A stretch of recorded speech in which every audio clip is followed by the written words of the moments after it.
Ya, kita angkat satu persatu ya. Mungkin dari pertanyaan jamaah yang sudah masuk ke Islam itu indah ya. Kita coba bahas tadi berkaitan dengan tayangan nih Ustadz Air, mohon izin sebelumnya. Siap. Apa benarkah sunnah dari Rasulullah SAW ketika kita berziarah kubur, kita harus melepas sendal atau melepas sepatu ketika memasuki area pemakaman. Dan apakah benar nih penduduk kubur ini mendengar telapak langkah kaki orang yang berziarah? Mohon izin. Pak, penjelasannya, tafadhol Ustadz. Bismillah, izin berdiri ya. Silakan, silakan.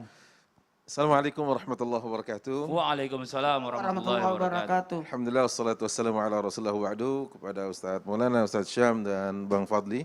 Izin berdiri. Apa yang disampaikan tadi tentang ziaratul kubur adalah sebuah hal yang sangat mulia. Itu yang perlu difahami dulu. Sampai kemuliaannya itu, Islam tidak meninggalkan begitu saja tanpa pembahasan. Maka ada adab makan, adab masuk kamar mandi, adab tidur, bahkan masuk adab ke dalam area pemakaman. Inilah yang kita katakan bahwa sesungguhnya syamil mutakamil. Apa itu? Sempurna lagi paripurna. Tidak ada satu hal melainkan sudah dijelaskan. Ini yang disampaikan oleh Salman kepada seorang Yahudi waktu bertanya, apakah hal 'allamakum nabiyukum? Apakah semua telah diajarkan oleh nabimu? Kullu syai'. Naam. Nah, begitulah juga bagaimana seorang masuk ke dalam daerah pekuburan ini. Kalau disampaikan tadi dalam fiti tadi yang kita sama-sama lihat, melepas sandal, betul, ada seorang laki-laki yang kemudian dia masuk ke dalam daerah pemakaman, dia memakai kedua sandalnya, Rasulullah SAW mengatakan, lemparkanlah, artinya copotlah kemudian kau letakkan di sana. Ini hadis dikatakan oleh para ulama di antara adab kita masuk ke dalamnya. Hanya memang kalau kita bicara tentang apakah serta-merta dalil ini untuk semua keadaan atau dalil ini kita fahami secara mafhum. Karena ada dua hal, ada tekstual dan ada kontekstual.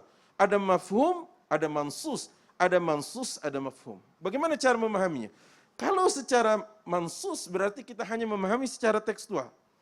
Semua yang dipakai maka ditanggalkan, gitu.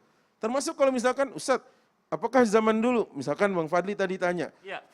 Sendalnya kulit apa enggak? Iya benar. Kulit apa kalep nih? Pakai sepatu apa ini? Kan gitu. Ya. Nah makanya, apakah kemudian juga yang kalau seandainya yang mengenakan alas kakinya itu adalah bukan terbuat dari kulit, apakah juga harus dilepas?